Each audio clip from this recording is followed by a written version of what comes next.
Hello, welcome. We are reaching you live from the city of Port Harcourt, Nigeria. My name is William Savule, and this is the News Super Review on Thav TV. You're very much welcome. We're really glad to have you join us this morning. Well, this is where we bring you the headlines from the national and local dailies across Nigeria. Then we have some of these topics discussed here on the program. So you're very much welcome to join us by dropping your comments and your reactions on the comment section. But before you can do that, you need to follow us on our social media handles. We're on Facebook as Thav TV. On Instagram is Thav TV_NG. On Twitter is at Thav TV. But here on YouTube is also Thav TV. But you need to click on the subscribe button and turn on your notification key to always get notified whenever we begin. Well, for today, let's go straight to taking the headlines here on the News Super Review. Stay with us. All right, let's begin this morning with our headlines on News Direct for the 7th day of February 2022. And the headline here says, 400 Naira litre diesel price exposes import-driven deregulation dangers. Experts. That story is on page 3 of News Direct newspaper.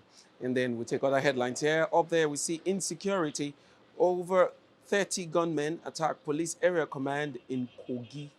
Yeah, that is a very disturbing story there. And then bottom page of the News Direct newspaper, we also see Oshun 22. I'll never betray your trust if re-elected, Oyetola tells residents.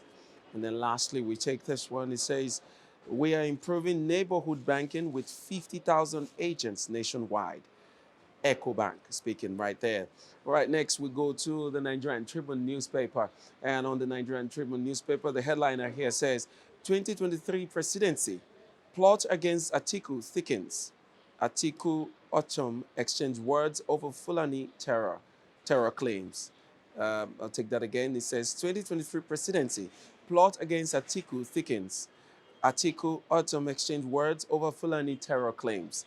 And that story is on page 25 of the Nigerian Tribune. We take other stories here on the Nigerian Tribune. See, NDLEA seizes 22,160 kg codeine met loud at Lagos Seaport, Mushin raids. That story is on page 26 of the Nigerian Tribune. Other stories here says trust fund 3 years after approval, federal government fails to release 53 billion naira for vehicle financing scheme. Automotive policy lies dormant for 8 years as high traffic slow down vehicles sales. And that story is on page 6 of the Nigerian Tribune. Next, we move away from the Nigerian Tribune. We'll take on the Daily Sun newspaper. Daily Sun newspaper here says, 2023 governors move against senators. Ranking lawmakers from Kogi, Niger, Enugu, Ekiti, Edo, others face re-election setbacks. Other stories here on the Daily Sun newspaper says, Nigeria, Kenya, culpable in Nnamdi Kanu's abduction. IPOB. Nigeria, Kenya, culpable in Nnamdi Kanu's abduction. Kenya. All right. Lastly, we'll take this one from the Daily Sun newspaper. It says, Constitution review. Senators, reps reject 8 bills, okays 47. Senior lawmakers divided over proposed amendment to split office of AGF and Minister of Justice. And then we also see the same story coming from Osun State. It says, Osun 2022, I'll never betray the people's trust if re-elected. Oyetola. All right, that story is still here on the Daily Sun, could be found in page 26 of the newspaper. Okay, and next I'll go to Daily Trust newspaper. Daily Trust newspaper here, the headliner says, bandits closing in on Kaduna Metropolis as kidnappers vacate forest due to military operations. Rigachikung, Rigasa, Sabo orders witnessing attacks. We are not sleeping. Kaduna government and police saying that we are not sleeping. Zaria residents agitated. Kajuru locals desert homes. All of that story is here on the Daily Trust newspaper. So do well to pick a copy of the newspaper and read all the stories there. And lastly, I'll take this one still on the Daily Trust newspaper. It says, Bauchi's oldest monarch, Emir of Jamara, buried amid tears. And then I'll take this one too. It says, as China delays federal government shops for 5.9 trillion naira loan to deliver multiple rail projects. Well, that's all we'll be taking from the headlines. Stay with us. Don't forget to drop your comments and your reactions on the comment section. And you do well to follow us on our social media handles on Facebook, Instagram, and of course here on YouTube. We'll be right back. Next on the program is our guest. Let's talk to them about some of these headlines we've read out to you this morning. Stay tuned. All right, thank you very much for staying with us. I've been joined this morning by Mr. Isaac Kalu. He's going to be my commentator for today. Welcome, welcome, Mr. Isaac. Thank you so much. Yes, thank you for joining us. All right, let's talk about some of the headlines. Most interesting or most catchy for me was this headline about, we found out on, hold on a minute, let me get that headline ready. It's on Daily Trust newspaper, and it says, bandits closing in on Kaduna Metropolis. That's a very scary headlines there. And, you know, for a while, insecurity has been on our newspapers on the daily. Insecurity has topped most of the headlines for as long as I can remember. What's your take on this? Okay, insecurity. Wow. You know, I remember when I went to Zaria for a training that lasted for nearly 2 months. At that period was when, this was around July 2019. This was when the kidnapping started, happening there. And I could remember that period I had to travel from Zaria to Abuja. We left Zaria by 1:30 p.m. The next day was supposed to be Salah. You know, so there was no activity for the day. So people were traveling for the ceremony. So we started the journey. So when we got to the expressway between Kaduna and Zaria, there was this long, heavy traffic. And we tried to inquire what happened. They said that a military man shot a tanker driver. So over 100 tankers blocked the road. Do you know what happened that day? We stayed on that express road from that time till the next day, 4 a.m. It was 4 a.m. that we left that particular spot going to Abuja. I got into Abuja around some minutes to 6 a.m. in the morning. You know, it was easier for us because there was police, there was army, there was road safety.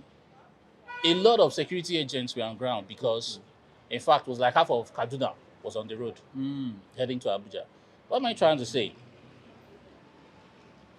There's only one thing that should be done at this time. Now the headline says bandits closing in on, Kaduna Metropolis. So I think the security forces should swing into action.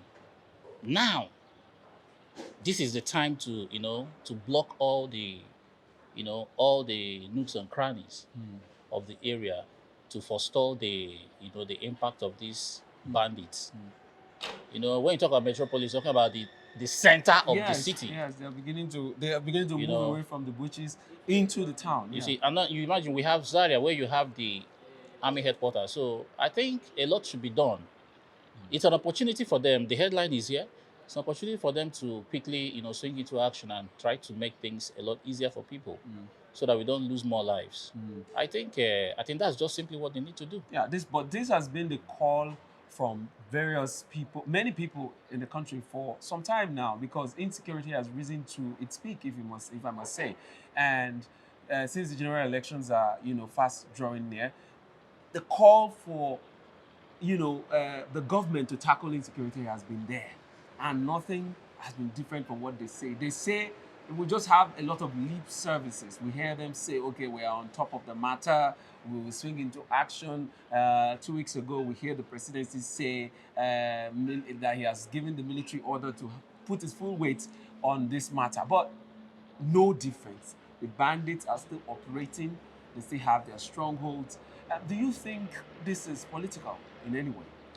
Well, I wouldn't say it's political, but because I don't believe any sensible political dispensation would want to, place the lives of people at risk because of their political agenda or political ideology. Yeah. You know, so I think our military has done so greatly well, but at the same time, it's what they signed up for.